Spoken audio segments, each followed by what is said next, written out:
as it were, in the society? I'm going back in my teenage years. I was very aware of the oppressed society I lived in. But more so when I go on to university. I went to University of Natal under permit. Those days, if you weren't white, you went there under permit. And I would lay my hands on the book by Steve Biko. I write what I like. And there too much to read that you just never look back. I would always identify from then on as a black woman living in South Africa, being South African. And the activism just comes naturally. You want to go play sport, you play sport, and girls and women especially are struggling to be in sport. And you look around you and you see which ones are there. They are the ones from the working class neighborhoods. They are still struggling at this moment, in this new era. We've had some tremendous championship feats, but there are some great struggles still going on daily within sport. And when you contextualize it all comes together of the society that we live in. But we don't say it's a totally negative society. There's some very impressive moments, and it just gives me the greatest joy to write about it and to put it out there. Yeah, we have wonderful and impressive moments, and I'm sure that it brought great joy to your heart when Banyana emerged as champions of Africa. Yes, we've been wanting our women's football team.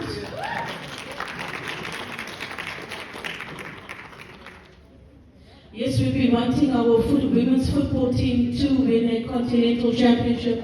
It's always been about Nigeria.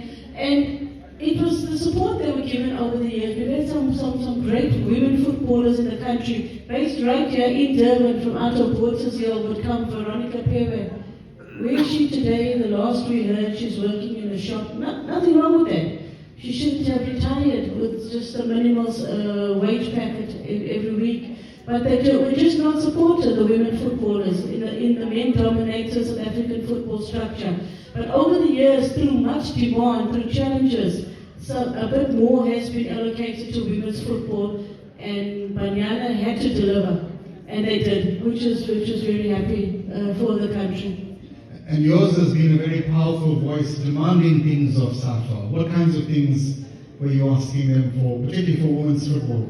Yes, no, I am able to write and to talk, and I always say I'm not on anyone's payroll. What I mean is I don't work full-time in sport, but more so, no one's told me what to write, and I'll pay you. No, it's never come my way like that. I know all the officials, we've been together in our sports structures. We can talk about it, I write about it. Sometimes they'll ask me about it, they'll say, hey, we got to do more, don't be so harsh. It has to be done. The sports paradigm is really male-dominated, men-dominated within the whole situation and complex structure of patriarchy. And the needs of the men in sport are always coming first. You know, so it's always about talking out. And I don't know, fortunately, I just wasn't afraid to do so. I just can't go through life or living in society accepting inequalities and supporting privilege, and having an elite minority, having it all. When you see the struggles of it, I just wasn't like that. And you've been constantly speaking up, and now I'm just sort of bringing it more to the contemporary period. You've been calling out patriarchy in terms of like benefits to soccer players and the like. You know, exactly how extensively are women sports persons, particularly in soccer, disadvantaged by retirement benefits and those kinds of things? Most of our sports women, not just football, there's also the emphasis on, I emphasize a lot of women's rugby. In past years, I've been using my camera a lot. I've been using it a lot over the years, but more so in the past decade. And where I realized when I was wanting photographs, I would have to rely on men photographers. And their gaze in sport wasn't as mine was. They would just focus on the game, on the rugby game, on the football game.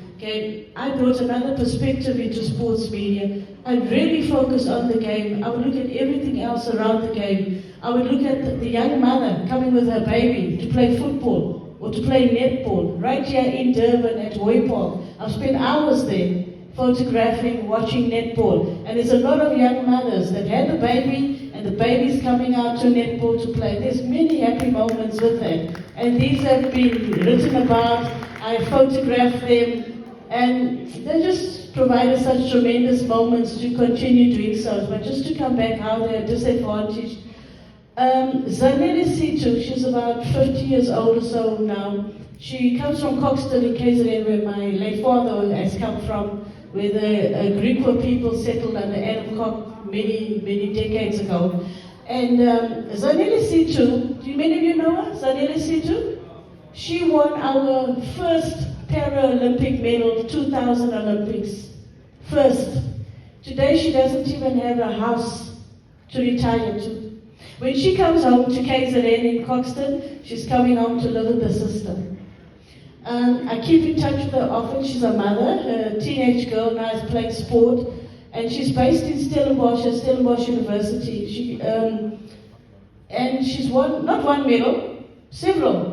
She was finished fourth at the last Olympics, Tokyo, fourth at 50 years old. But there's hardly any money come away. And somehow we've got to find when she retires, she'll have something from South Africa too. But just to say, a lot of the women won't retire, well, with their retirement package, but retirement for sports women, well, and men comes early, by mid-30s. So they go on to other careers. But through all the challenges and the attacks and the writings, not only mine, we're all talking up, I'm not the only one. Maybe I just talk a bit more and I'm not afraid, but we are talking up now. It's going to change, but a bit slow. We've got to ensure that the men don't always get 90% and we get the crumbs. It is a serious matter, so we've got to keep on reminding them we're all at this table. No, that's well said. Yeah, and just other than calling out people and calling out this inequality, I think that you've been very effective. I mean, in this last instance, you were mobilizing funds to have that house built, weren't you? No, I think I said, was that on a Facebook post? Or social media? I was saying about Zanele Situ. She's achieved these Paralympic medals and she's got nothing. I mean, the bonuses are coming in now for the women's football team.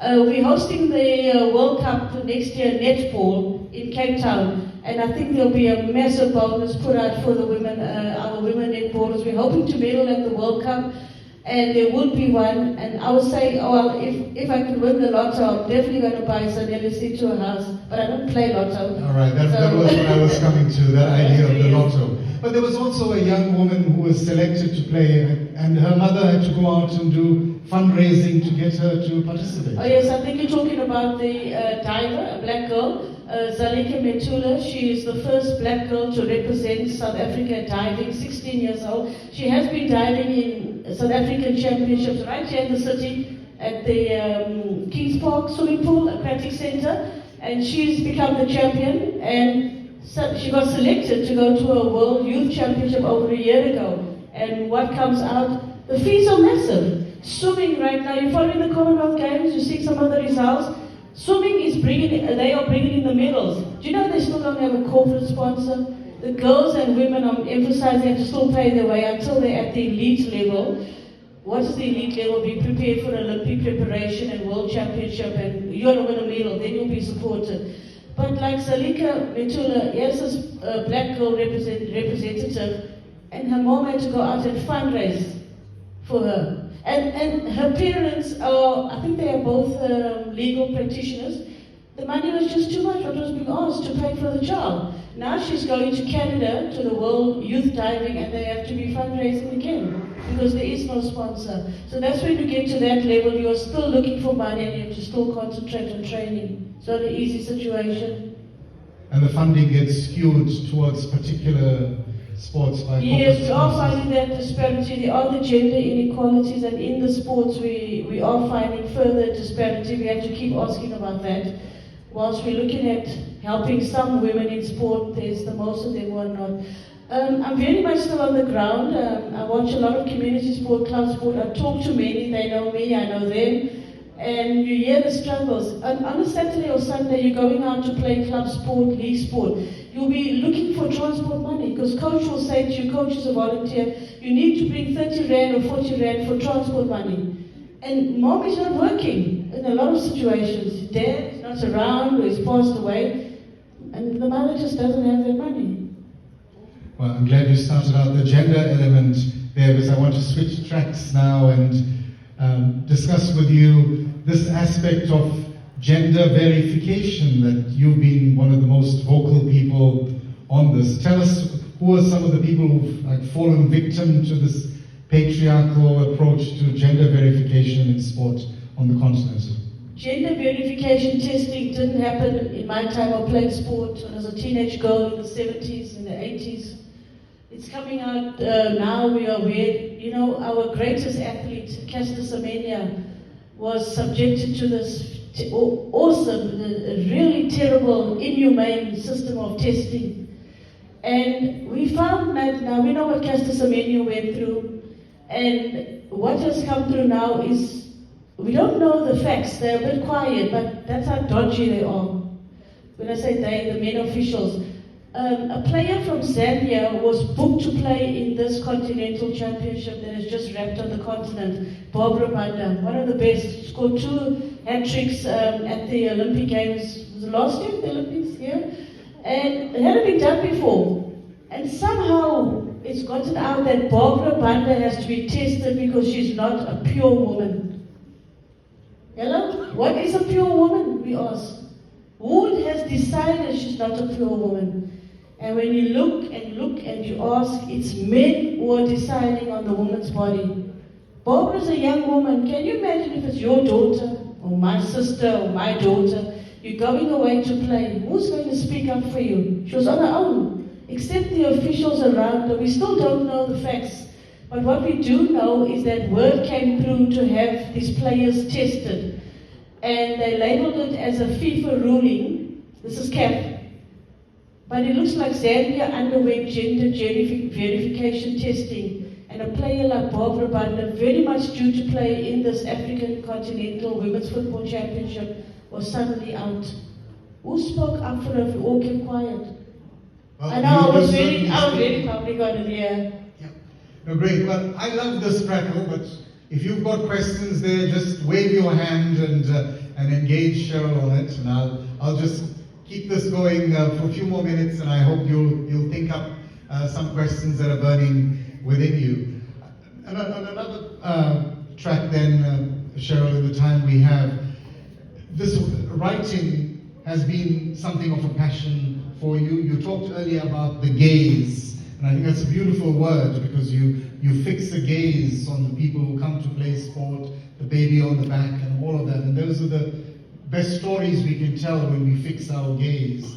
But you wanted to write, and COVID came as manna from heaven for you to be able to get down to writing. Tell us about that and what you produced. Well, actually, just to go briefly back on the writing, yes, I like writing from high school, essay writing, you know, starts there for a lot of us, essay writing. I was fortunately, I was able to be at the University of Natal, as I said, under permanent, just a few of us black students. But I was very fortunate to be in the midst or company of one of the great women of this continent, Fatima Mir, Professor Fatima Mir, and she was writing, and she was heading this Institute for Black Research. I was a student in African Studies, and she would use us as student researchers. When I say use us, not negatively, but I would see her and watch her putting together Nelson Mandela's biography, Higher Than Hope. Was it Higher Than Hope? Yes, it was. Yeah. And Nelson Mandela would write to Fatima Mir from Robben Island, and we as the students had access, believe it or not, to these letters. When I say we couldn't just go and open the drawer, but if we'd sit in this big office of hers, she would say, oh, here's a letter from Nelson Mandela, and she would read it to us, and I would think, wow, a letter coming from Robben Island to Fatima Mir. And yeah, I'm sitting here 19, 20 years old, but she's writing. And then there was Bessie Head that I had read about, coming from Peter Marisburg. And I just love Bessie Head's story, and she goes into the St. Monica's Children's Home, and if you grow up in Wentworth, you know St. Monica's Children's Home for girls. And she goes to Abila Road High School, which was the designated colored school. I think Refs Meyer went there, to Abila Road High School. And I read about Bessie, and these are women writing. Because around you, you won't see people writing in your hood back in the day, and I didn't see it either. But fortunately, by the time I get to university, this is happening around me. It's like another world to me. And then, of course, there's Steve Biko's pivotal seminal book, I Write What I Like. And there was nowhere else I could look or wanted to look but. And then I just started writing. And Strini Moodley gives me my first chance to write and be published in the graphic newspaper.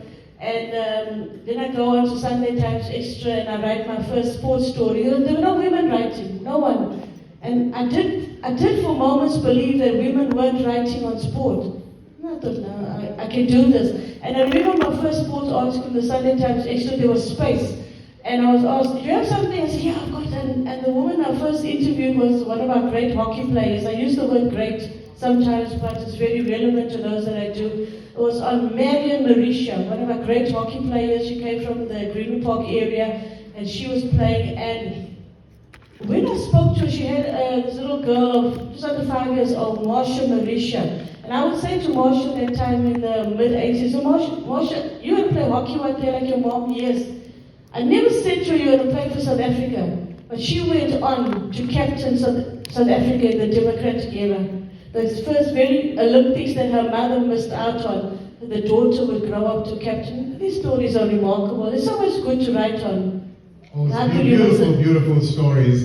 And I'm glad you remember Bessie Head, and it's great at the Durban International Book Fair we could remember Bessie Head and books like Maru and When Rain Clouds Gather. Yes, yes. Yeah? And you know, it's a fascinating story. You know, her mother, they confined to a lunatic asylum. Yes. Because, I know, how could a white woman have a child from a black man? That was the story. Amazing story, and she went on to write. I visited both the libraries named after her. I wanted to, you know, the Pietermaritzburg, well, yes. the main library. It's a beautiful library. I stood there, I delivered some books, and I went to an international conference on women in sport in Botswana. And I found out that there's a library there named after Bessie Head, so I'm very happy I visited both named after Bessie Head. And as she was in exile in Botswana for many yes, years. yes. Yeah. And I was in the company of Fatima Mir, she was writing. I first mentioned to her I'm going to write. And the first book I put out was when I came back from abroad. I did a master's degree in the UK. I went out on a British Council scholarship. And I did my dissertation was on resistance to apartheid sport under Sekos. And I was just writing and giving my version of how it was I was involved. And I came back and, as I said, I saw Fatima Mir writing and publishing. I did this photocopy book type, went out, was very well welcomed. The next one was Sport and Transformation, a pivotal book, but it emanated from a very seminal conference held here in Durban. We had some great speakers, I use the word great again, Alec Irwin was there, Jay Sandville was there, Dr. Elo Vauder was there. They put together this conference, this was NACOS, the Town Council on Sport. And I just come back home and this conference was on where we threshed out the intersections of sports and society, because sport was at a turning point in South Africa under the direction and leadership of Sekos, and it led up to many things. Anyhow, I took the papers, I asked each one who had contributed, I said, I'm going to put together, I'm going to publish this book. I just got this idea and I edited. And nobody said no, they were so happy. They were going to read this book, I didn't know how I'm going to publish it, but somehow I did. We got some copies done, and I went to Cape Town, I was going to be based there again, and I went into the shop, it was a university bookshop in Rondebosch, and he said, yeah, I'll take 10, manager there. Like a week later, he calls me up, bring some more, it's sold out. I said, what? Sports and Transformation sold out? He said, yes, bring some more. And you were asking me why we were starting out this book fair, when you were headlining on sport and politics here. Wonderful. Yeah. So you see the kind of interest. I was angling my head towards Yolan there, because he's got some of the IBR books on that table there. Institute for Black Research, yeah? Yeah, the Institute for Black Research. Yes. He's much too young to know about that book, or the permit system and why you needed the permit system to go to university. But it's on that book, and we must salute Fatima Mir and all of the other people at IBR, because at a very dangerous time, they published stuff that the state didn't want published. And that's a great heritage of publishing. Yeah, I was fortunate as a young student to be in that. It was unreal, really. She was the only black academic, the only one who was not white. I was doing industrial sociology, African studies, and she was all my lecturers were white, and they didn't focus on sport. Somehow it just wasn't on the curriculum. But I could talk to her about it, yeah, it was okay. And I'm looking at all the beautiful women wearing saris here today. Professor Neil wore a sari to teach every day. Yeah, she was in a yellow VW. Yes. Yeah. And that yellow VW, she would park it anywhere. Climb pavements, just about anywhere. Didn't care for parking tickets or the rules of the road. Even leave the handbrake up on a hill. Yeah, no, she really believed in me. She gave me a chance to interview the Delmas treason trialists. I said, no, I can't do this, I'm too young, I'm inexperienced, I haven't done research. She said, go off and interview. I interviewed Albertina Sisulu at a home in Soweto. I met her, she was coming from a meeting in Joburg. We traveled to Soweto by taxi. She still got one of her sons to put me back in the taxi, take me back. Fatima Mir was amazing to me. Oh, so good to hear that, and we really must honor her in our city. Any questions, ladies and gentlemen? This is a fascinating discussion for me, but I'm sure that there's something burning inside of you. Don't all rush at once. Ah, there we go. Spo Vilagazi, rise up and shout. Thank you very much. Cheryl, it's such a pleasure to meet you. I follow you on Facebook, and that gaze that you speak of is the thing that keeps me drawn to your work, because it's never just about the picture, but a story, sometimes a story that isn't even in the picture, in the photograph. So it's such an honor and a pleasure and a privilege to get to meet you. You spoke about Banyana and their recent victory, and you said we've pulled off a victory with Banyana. But from your tone, I gather that we are nowhere near where we want to go. So I'd just like to find out from you, in this transformation, be it gender, be it type of sport, sporting code, where else have you seen pockets of excellence or successes or victories? And how do you think we can scale those up and have more and more? You mean with women, or generally in sport, with our women in sport? Particularly with women, but also in general. With our women in sport, there's been some tremendous feats. I've tried to focus on them. I've mentioned Zanele Situ. She's absolute amazing. She hasn't been given her real fair share of publicity, of support. I know she went around in Stellenbosch. She told me this 2-3 years ago. She spoke to some dealers personally, asking them to sponsor with a car, and she just couldn't get it. When you ask yourself why, she's in a wheelchair, she's black, and she's a woman. You know, she can't get it. The success stories are very good. Our women's netball team has done well. Recent World Champs semi-finals. Women's cricket team have come to the semi-finals of World Cups. Our swimmers are doing well. But I always come down and ask, where are the black and working class girls in sport? You know, we can get lost in the euphoria of sport. How many of us know out there on the golf field that there are girls who are not just white, but they are playing and they are winning? I photographed several of them from Cape Town to Durban, Johannesburg. I've traveled around, and you will see them playing golf, and they are champions out there. They're out in the USA on sports scholarships. The girls are coming through. We have 3 pioneering black women golfers. They struggle to play pro golf. They don't have a sponsor.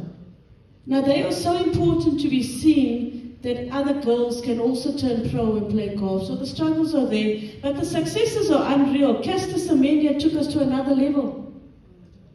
She was put through such a torrid time because of her body, but she took us to levels unknown. And she's still competing, so the struggles are there. But it's a bit of a way to go, but the more we fight and challenge, who are the decision makers? It's largely the men. We've got to keep telling them, your patriarchal control of sport just can't go on. Then they'll say, oh yes, but the moment you move away from reminding them, it goes right back to it's all about us. We'll take 90% of the money, we'll give you the crumbs. So you've got to keep at them. And even the women in sport, the officials, we need you to be in there with a consciousness.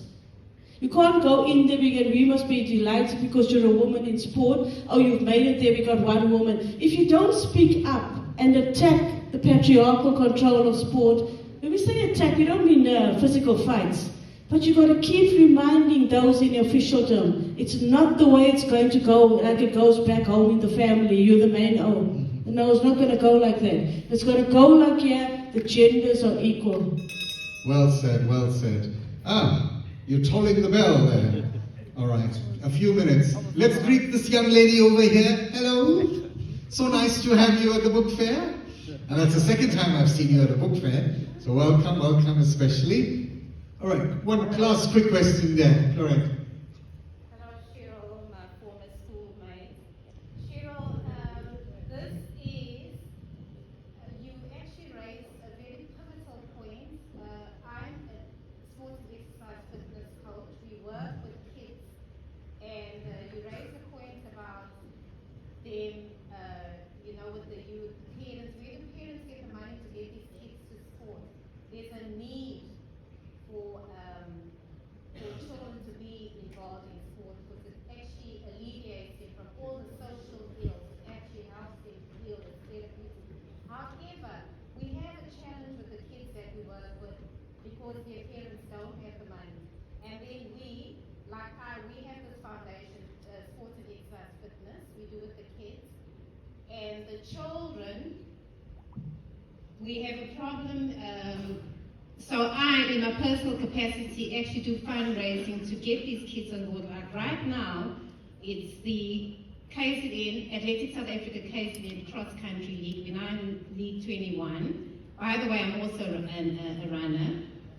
And we have a serious challenge because it's so sad. We see the kids traveling from far and wide, and they make sacrifices. They will do something to get that bus fare, to get wherever we have to be. Because yes, we don't get support from government. So you just as an individual have to go out there and try and do